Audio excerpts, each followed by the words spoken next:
नमः पराया वितथानुभूतये गुणत्रयाभास निमित्त बंधवे अदृष्टधाम्ने गुणतत्त्वबुद्धिभिर्निवृत्तमानाय दधे स्वयंभुवे।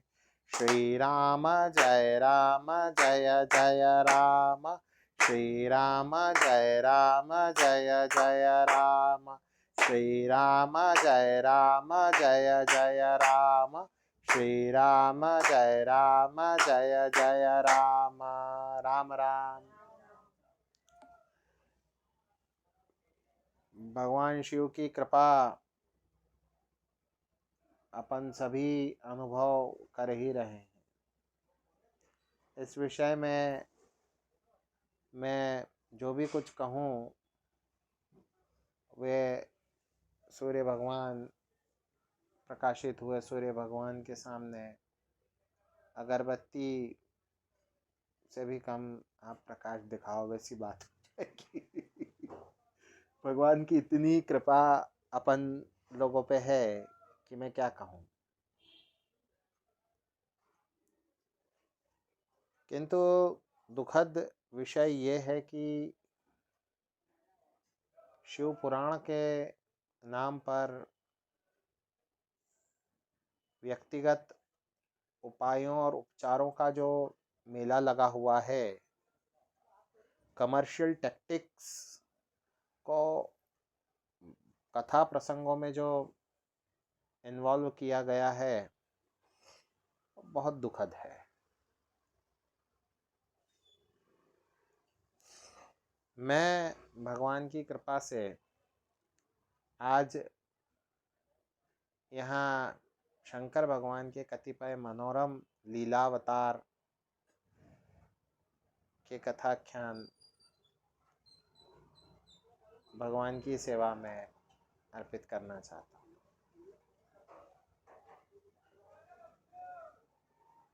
सर्वप्रथम भगवान का अर्धनारीश्वर अवतार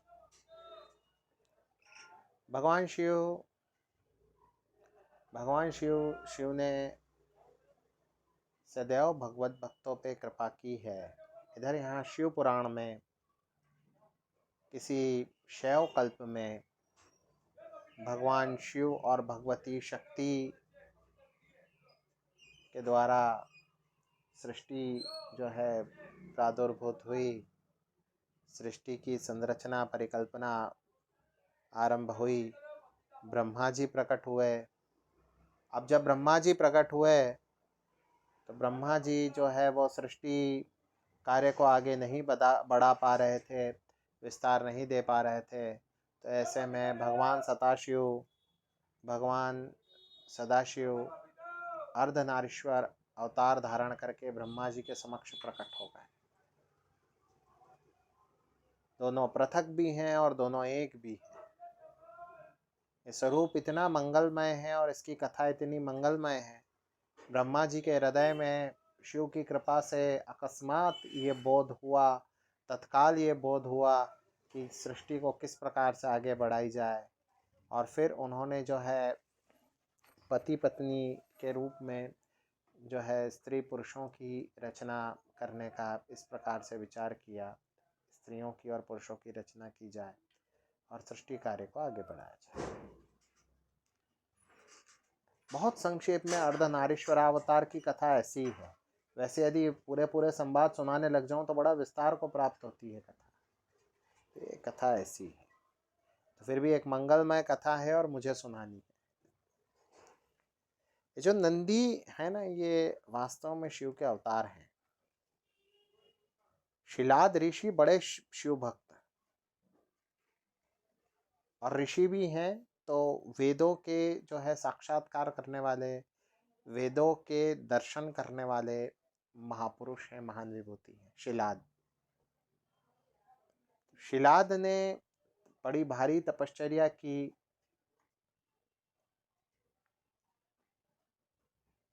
और भगवान शिव के सदृश पुत्र को प्राप्त करना चाहा। शिव के सदृश केवल शिव है। एक अयोनिज अमर अजर पुत्र की कामना जब की ऋषि ने, तो ऐसे पुत्र को पाया और ये पुत्र जो है भगवान शिव के प्रमुख गण भी हुए और भगवती माँ जगदम्बा द्वारा पुत्र के रूप में भी स्वीकार किए गए। ये है नंदी। नंदी की प्रतिमा का हम भगवान की कृपा से पहले पूजन करें, पश्चात शिव को जल चढ़ाए। जहाँ मंदिरों में दिव्य देशों में नंदी गण की प्रतिमा है, श्री विग्रह है, तो वहाँ नंदी गण पे पहले जल चढ़ा देना चाहिए और पश्चात शिव पर, शिवलिंग पे। नंदी भगवान शिव के अवतार भी हैं और शिव के प्रमुख गण भी है, शिव के प्रमुख सेवक भी हैं।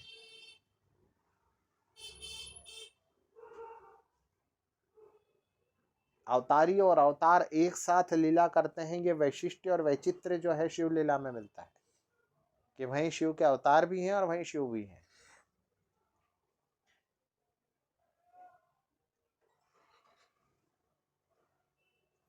बड़े भारी यज्ञ, बड़े भारी सर्ग में जब दक्ष ने शिव का अपमान किया, उस समय नंदी ने दक्ष का प्रतिकार किया। दक्ष के कुतर्क और प्रलाप का समुचित शास्त्रोक्त उत्तर दिया। भगवान शिव के बड़े भारी भक्त नंदी भगवान शिव के अवतार है। संक्षिप्त में कथा यदि मैं सुनाऊं तो इतनी है। आरंभ में कहा दुखद है, वो इसलिए कहा क्योंकि संक्षिप्त में भी कथा नहीं सुनाई जाती अथवा सुनने वालों का इंटरेस्ट नहीं रहता है, दोनों बातें हैं। किंतु भगवान की मंगलमय कथाएं तो हमें सुननी चाहिए। अत्रि और अनसुईया ये बड़े तपस्वी हैं और इनके यहाँ भगवान शिव के अंश से दुर्वासा प्रकट हुए। दुर्वासा की स्थिति पुराणों में, पौराणिक वांग्मय में भगवत भक्तों को कदाचित अभी तक समझ में नहीं आई है। अज्ञानतावश अथवा अल्पज्ञतावश दुर्वासा जी के स्वरूप को कॉमिकल कैरेक्टर की तरह ना प्रस्तुत किया गया है कि शाप दे दिया कर। वो शाप भी जिस पे देते हैं उसका कल्याण होता है। जब सृष्टि की कोई ऐसी व्यवस्था करनी होती है जो साक्षात परब्रह्म को अभिष्ट हो, तो दुर्वासा फिर उस प्रसंग में प्रवेश करते हैं। जिनको उनके दर्शन हो जाते हैं उनका कल्याण होता है। ऐसे दुर्वासा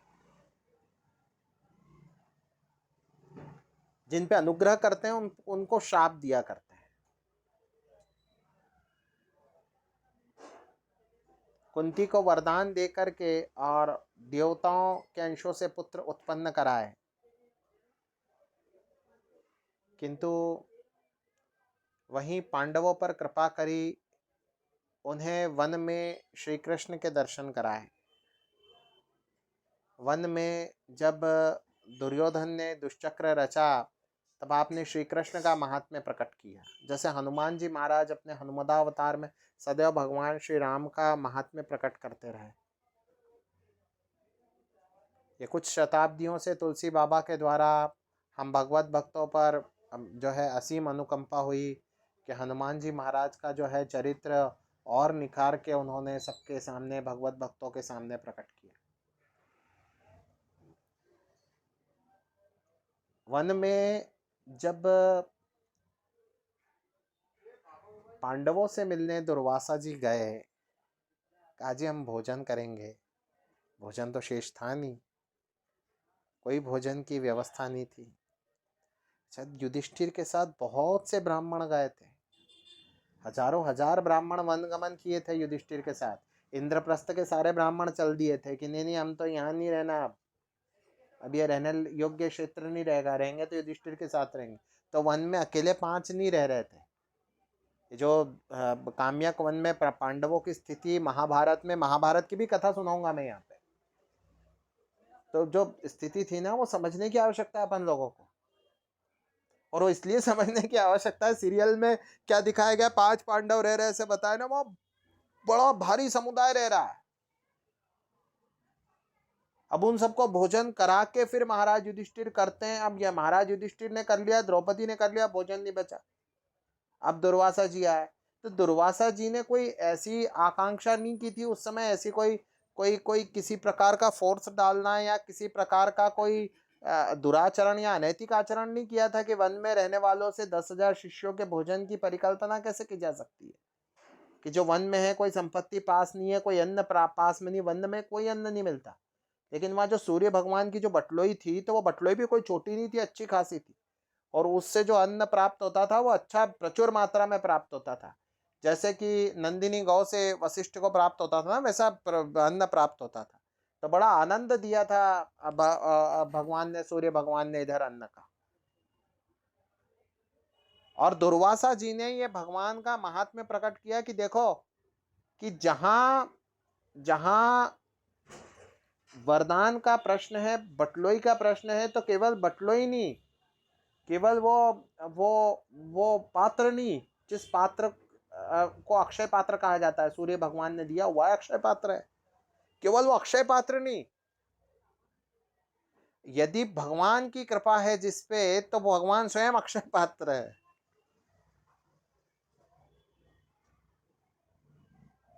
हमको लगता है कि हम संसाधनों से विजयी होते हैं, हमें ऐसा लगता है कि हम हमारे जो है संपदा से विजयी होते हैं,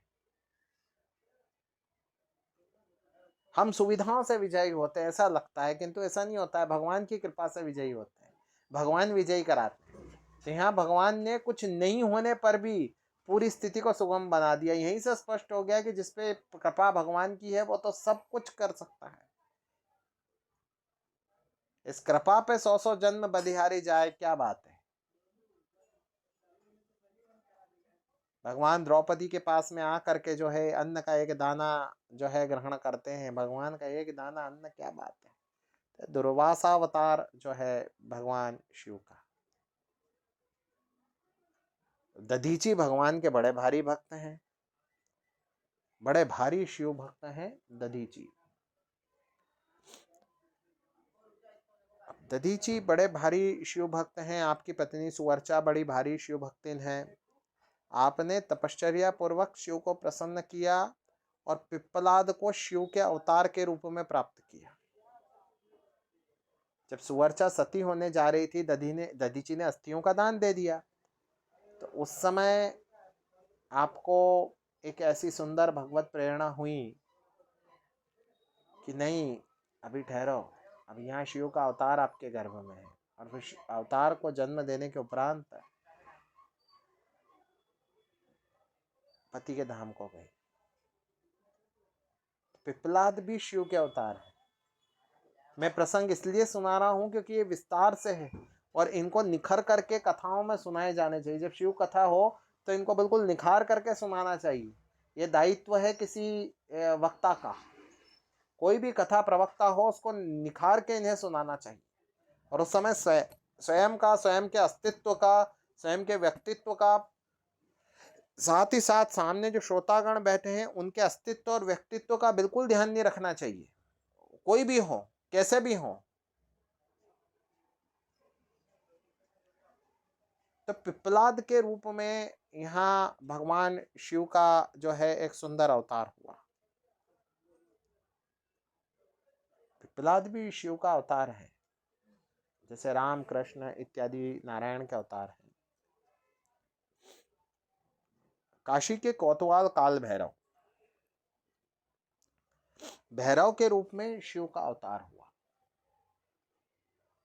किसी सर्ग में जब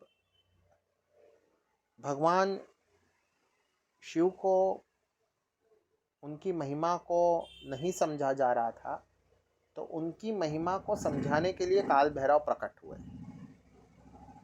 अच्छा, मैं कथा इस तरह से क्यों सुना रहा हूँ, मैं कथा मूल स्वरूप में क्यों नहीं सुना रहा हूँ, क्योंकि इससे कन्फ्यूजन क्रिएट होता है।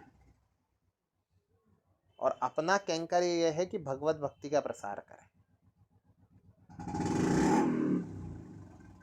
कथा यदि मूल स्वरूप में सुना दी जाए कि ब्रह्मा और विष्णु का विवाद हो रहा था और विष्णु ने ये कहा, ब्रह्मा ने ये कहा और फिर काल भैरव भगवान प्रकट हुए, तो वो विषय जो है वो थोड़ा सा श्रद्धा का जनक नहीं रह जाएगा।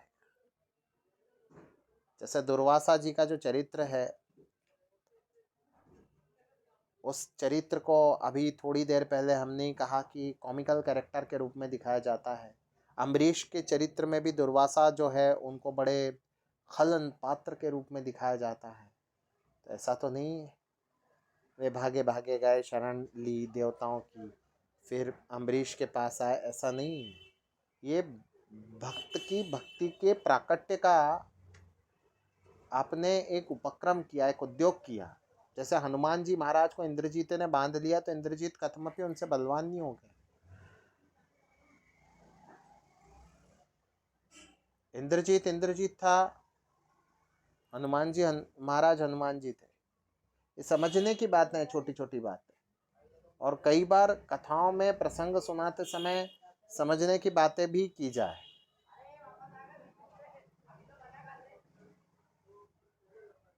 नहीं समझा करके और अवतार चरित्रों को कंट्रोवर्शियल बना दिया गया है कि नहीं है?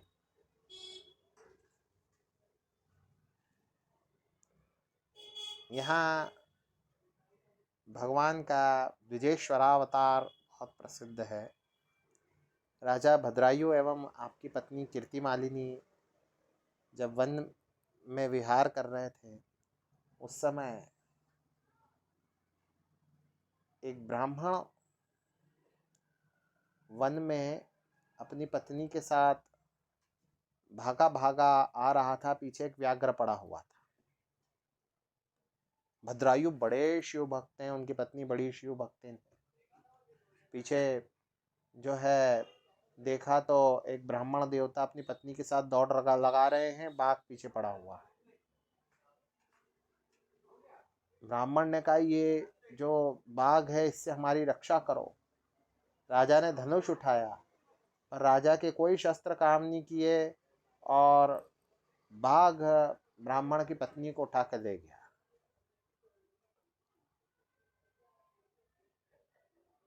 राजा ने ब्राह्मण से कहा कि संपत्ति ले लो, अर्थ ले लो, साधन ले लो, सुविधाएं ले लो, पुरस्कार ले लो, ग्राम ले लो, कुछ भी ले लो, परंतु इस शोक से निवृत्त हो जाओ। उन्होंने कहा, शोक से निवृत्त क्यों हूं? मैं तुम्हें क्षमा नहीं करूंगा राजन। राजा अपराध बोध में ग्रस्त है, जिसमें राजा ने तो नहीं उसकी पत्नी को उठा लिया।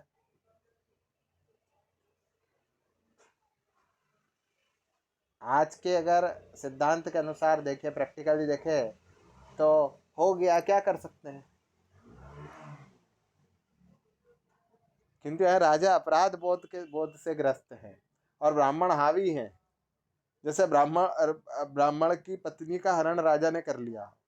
उन्होंने कहा, नहीं राजा, मैं क्षमा नहीं करूंगा। उन्होंने कहा, मेरा राज्य ले लो,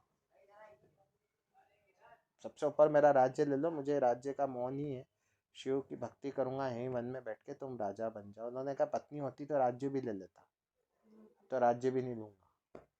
कि फिर क्या लोगे? कि तुम्हारी पत्नी को दे दो।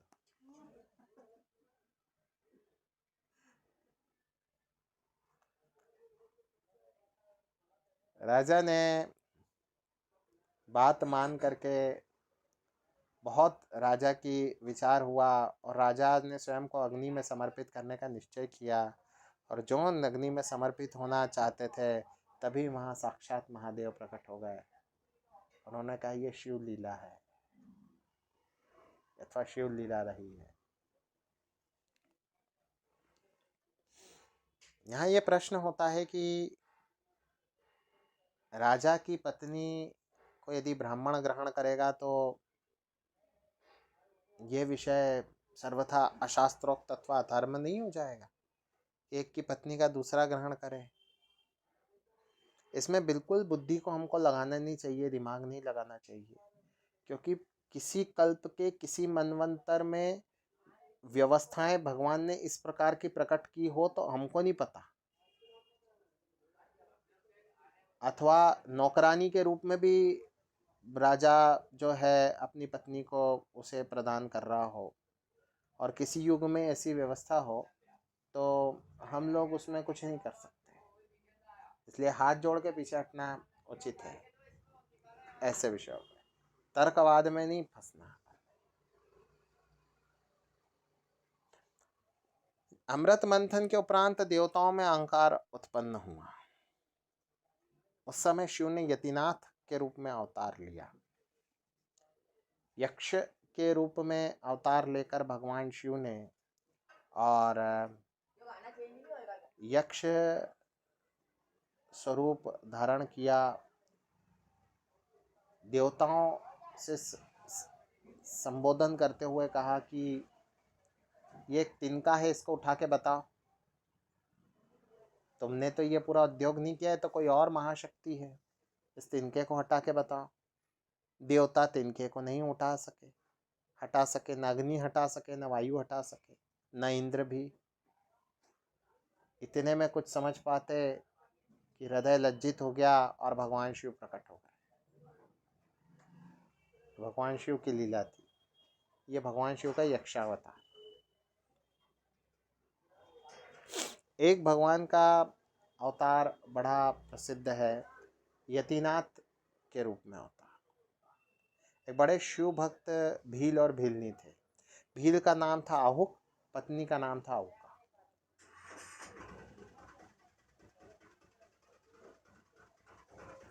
सन्यासी द्वार पर आए। भील तो जंगल में रहते हैं। सन्यासी द्वार आए। सन्यासी ने कहा कि मुझे आश्रय चाहिए रात्रि व्यतीत करने हेतु। यहाँ बड़े हिंस्र जीव रहते हैं। भील विचार किया, कहा हमारे कुटिया बस इतनी है कि हम दोनों पति पत्नी रह सकते हैं, आप थोड़ा अन्य कहीं स्थान ढूंढ लो। तो भील की पत्नी ने कहा नहीं, कि क्या बात कर रहे हो और कैसी बात कर रहे हो, ये तो बिल्कुल प्रशस्त नहीं है। यदि गृहस्थ के घर में अतिथि आए तो अतिथि का सत्कार होना अनिवार्य है। झट से जो है भील के लिए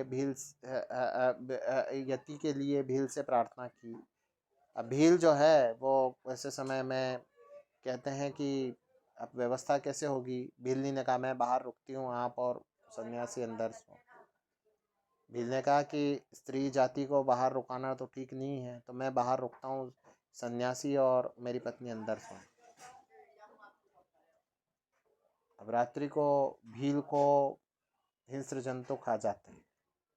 सुबह भीलनी कहती है कि आप जो है बिल्कुल चिंता न करें। यति से कहती आप बिल्कुल चिंता न करें, जो होना था सो हो गया। एक चिता बना दें, मैं स्त्री हूँ नहीं बना सकती, एक चिता बना दे तो उसमें मैं अपने पति के धर्म का अनुसरण करूँगी। मेरे पति उत्तम लोक को गए होंगे और मैं भी उसी लोक को जाऊंगी। ये है सनातन संस्कृति। उसी समय जैसे वो चिता पर बैठी भगवान शिव प्रकट हुए। भील और भीलनी को कहा कि तुम स्वर्ग में अभी विश्राम करो, पश्चात तुम वीरसेन के राजा नल के रूप में आओगे। नल दमयंती की कथा मुझे सुनानी है महाभारत में से। तो भीलनी बनेगी दमयंती, तुम बनोगे नल, और मैं उस समय हंस का रूप धारण करके भी तुम दोनों का मिलन कराऊंगा। तो भगवान ने उस समय हंसावतार धारण किया जब नल दमयंती का मिलन कराना था। तो ये भी एक बहुत सुंदर कथा है। इनके लीला रहस्य बहुत विस्तृत हो सकते हैं, परंतु मैं सिर्फ प्रकाश में लाने हेतु भगवान शिव के प्रसंग संक्षेप में कह रहा हूँ, क्योंकि ये कहे सुने नहीं जाते। सामान्यतः ऐसे प्रसंग कहे जाते हैं जहाँ बहुत सारी साड़ियाँ चढ़ावे में आए, बहुत सारे जो है संपत्तियाँ चढ़ावे में आए, पैसे चढ़ावे में आए, बहुत सारे पैसे रखे रहते ना, भागवत जी रखी रहती, पैसे रखे रहते। अब यहाँ तो अपन ने प्रवेश ही बंद कर रखा है सबके लिए। देखो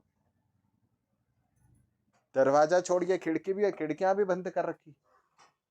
खिड़की छोड़ो, खिड़कियां बंद कर रखी कि नहीं नहीं किसी को प्रवेश नहीं देंगे। हम कथा करेंगे तो हम ही सुनेंगे, हम कथा और हम ही श्रोता, बाकी सुनाओ, इस पे सुन लो। भगवान शिव की कृपा प्रसंग में एक स्कंद पुराण की भी कथा मैं यहाँ कह देता हूँ। एक किरात था और वो बड़ा चोर था। चोरी करना, डाके डालना एक काम थे उसके। उसके दुष्कृत्य बढ़ते चले गए। जन्म भी उसका एक दुराचारिणी स्त्री के गर्भ से हुआ था। पता नहीं कौन उसके पिताजी थे। चोरी करना, डाके डालना, निरपराधों को कष्ट देना, ये उसका नित्य कृत्य थे। उसकी प्रेयसी भी एक दुराचारिणी स्त्री थी, एक व्यभिचारिणी स्त्री थी। व्यभिचारिणी स्त्री को एक बार उसने रानी का हार देने का विचार किया। अब रानी की शिविका जा रही थी, शिविका अर्थात पालकी। अब रानी की शिविका जा रही थी और इसने उछल करके हाथ मारा और वो माला छीन के भाग गया। ये बहुत बड़ी बात है कि राजा की रानी पे हाथ डालना। पीछे राजा के सैनिक, अब ये भागने लगा, भागने लगा, भागने लगा, भागने लगा। पीछे सैनिक आने लगे, आने लगे, आने लगे। धीरे धीरे इसका दम फूलने लगा। अब दम फूलने लगा तो आगे इसको थोड़ा सा आभास हुआ कि अब बस प्राणों का अंत आ गया है। स्पष्ट बात है, कोलेस्ट्रॉल बढ़ गया होगा ना इसका। इसकी जीवन शैली भी तो ऐसी थी, मांस मदिरा का निरंतर नियमित सेवन, तामसिकता 24 घंटे, तो कोलेस्ट्रॉल वगैरह इसका पूरा बढ़ गया होगा। हार्ट इसका जो है उत्तर दे गया। अब बस प्राण पखेरु उड़ने को थे। पास में एक लिंग था जिस पे अर्चना कर रहे थे। इनने उसने बड़ी उपेक्षा भाव से वो हार फेंक दिया, बोला ले चल तू पहन। शंकर भगवान का लिंग सुशोभित हो रहा है, वो भगवान के चबूतरे पे आके गिर गया। उसने हार फेंक दिया, बोले मैं अपनी जो है प्रेयसी को तो नहीं दे सका, तो ले चल तू पहन। बड़े आवारागिर्दी भरे शब्द उसने कहे होंगे उस समय, जिन्हें मैं यहाँ बैठ के तो नहीं कहूँगा। किरात ने प्राण त्याग दिए और यमदूत उसे सीधे न्याय करने के लिए न्यायाधिकारी के पास ले गए। धर्मराज की कोर्ट में किरात खड़ा है। कहा साहब, किरात ने जन्म जन्मांतर में, युग युगांतर में, कल्प कल्पांतर में, ब्रह्मा जी की आयु पर्यंत अथवा अनेकों ब्रह्मा जी के काल में एक भी सत्कार्य नहीं किया है। अनंत काल ये नरक भोगता है, सदा 84 लाख योनियों में पड़ता है, बहुत समय तक पड़ा रहता है। फिर इसको कभी ना कभी तो मनुष्य योनि दी जाती है, बस तब ये जाता है, पाप में प्रवृत्त होता है। इस बार भी इसने पाप इसी प्रकार से की है कि अच्छा इस प्रकार का भी कोई जीव है। तो चित्रगुप्त ने कहा नहीं नहीं, अभी ये जब मर रहा था तब इसने अपेक्षा भाव से, इसके मन में तो कुछ था नहीं, और शिवलिंग पे एक माला जो है वो जो इसके हाथ में थी, तो इसको कुछ मूल्य भी नहीं मालूम था, कुछ नहीं था, और वो जो है शिवलिंग पे फेंक दी थी। फेंक कैसे, चढ़ाई तो चढ़ाना क्या पता उसको, तो ऐसे फेंक दी थी। मैंने कहा नहीं, अगर ये किया तो उसको तो इंद्र पद का अधिकारी हो गया। ये एक मुहूर्त के लिए इसे इंद्र बनाना चाहिए, और एक तरफ जो है इसको कल्पांतर तक ब्रह्मा जी के आयु पर्यंत तक इसको नरक और पता नहीं कहाँ क्या भटकाना है। तो उससे कहा क्यों बदमाश, ये भी तेरे पे छोड़ते हैं क्योंकि तेरा पुण्य भी बड़ा भारी है और निस्वार्थ निष्काम भाव से तूने पुण्य किया है, तो तेरे पे छोड़ते हैं कि तू बता कि दंड पहले भुगतेगा कि पारितोषिक अर्थात पुरस्कार पहले लेगा। उसने कहा साहब बात ऐसी है, अब इधर इसकी मानवीय बुद्धि चल रही है। खुन्नसी व्यक्ति, जैसे गुंडे बदमाश की बदमाशों वाली सोच होती है वैसे। इसने कहा साहब कल्प कल्पांतर तक कह रहे हैं नरक भुगताएंगे, कहीं तेल में तलेंगे गरम गरम, कहीं जो है लोहे की गरम मूर्तियों से चिपकाएंगे, पता नहीं क्या क्या करेंगे, मारेंगे कूटेंगे, प्रेत बना दिया, पिशाच बना दिया, गंदे गंदे कीड़े बना दिए, क्या क्या करेंगे। अब इतना सब भुगताने के उपरांत तो आप मेरे को नहीं कोई इंद्र बनाओगे, और उसके बाद नहीं बनाया तो आपका क्या भरोसा, क्या पकड़ूंगा मैं आपका गला। तो यदि मुझे अधिकार दे रहे हो तो पहले मुझे अच्छा अच्छा कर दो, बाद में जो है वो तो करना ही है, सदा ही करते होता आया है। तो इसकी भावनाओं का सम्मान करते हुए इसे एक मुहूर्त के लिए इंद्र बनाना निश्चित हुआ। अब जो इंद्र जो कि बड़े पुण्यात्मा है, शतक क्रतु हैं, 100 दिव्य यज्ञ करने के उपरांत जिन्हें इंद्र पद का अधिकार मिला हुआ है, बड़े चिंतित हुए, बड़े क्रुद्ध हुए। उन्होंने कहा मेरे पद का अधिकार है, इसे कैसे बना रहे हो आप इंद्र। उन्होंने कहा नहीं, आप तब तक ब्रह्मलोक में होके आओ, तब तक इसको थोड़ी देर आसन पे बैठ बैठ जान दो, इसके पुण्य बड़े भारी हैं, बाद में कल्पांतर तक इसको भुगतना है, भटकना है। बड़ा समझाया मनाया और धर्मराज ने राजी कर लिया। इंद्र देवता उधर ऊपर गए थोड़ी देर ब्रह्मलोक में भ्रमण करने, इधर जो है इसको स्वर्ग के द्वार तक, तो स्वर्ग के द्वार तक इसको ले गए तो वहां के देवताओं ने इसको फटकार के भगा दिया, बोले भाग, क्योंकि ये बड़ा मलिन और बड़ा दूषित सा व्यक्ति दिख रहा था। उन्होंने कहा तू इंद्र बनेगा, औकात है तेरी। इंद्र जो जा चुके थे, जा रहे थे यात्रा हेतु, तो उन्हें पुनः बुलाया। बोले इंद्र देवता किसको बना रहे हैं, किसको बिठा रहे हैं, देवेंद्र, ये देवेंद्र पद पे बैठेगा, बड़ा भारी अधर्मी है ये तो। देवेंद्र ने कहा भट, तेरी कोई हैसियत नहीं है, बिसातनी नहीं बनाएंगे तेरे को इंद्र। उन्होंने कहा साहब आपका सौदा समझौता हुआ अभी धर्मराज के साथ, के सौदा कैंसिल नहीं, बनाएंगे, भागो। लात मार के इसको भगा दिया।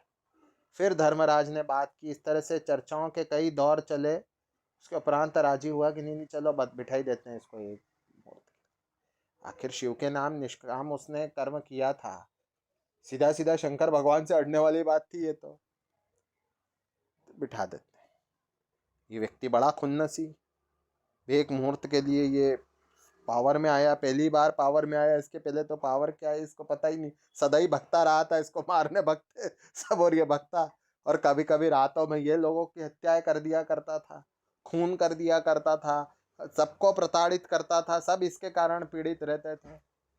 तो बुरी तरह जो है इसके पीछे सब देवता और सारे जो है विभूतियां पड़ती थी, और इसको कितनी योनियां भटकाते थे। उसने कहा अच्छा आज तो बड़ा पदवी आई है और अब किसी को नहीं छोड़ूंगा।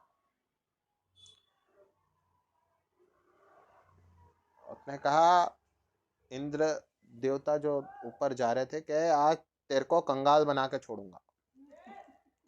अब स्वर्ग की जो बड़ी बड़ी जो पदार्थ हैं, कल्प वृक्ष उसने बुला करके ऋषियों को दान दे दिया, भूमि संपत्ति जो है वो सप्तर्षियों को दान दे दी, सारा स्वर्ग खाली कर दिया दान में दे दे के वो लिंग पे मैंने फेंका था, वो मूर्ति पे फेंका था, क्या नाम है, क्या शिवलिंग, वो शिवलिंग के नाम पे दान दे रहा हो, चलो लेके जाओ, सब लेके जाओ, खाली कर देंगे आज, कुछ नहीं छोड़ेंगे।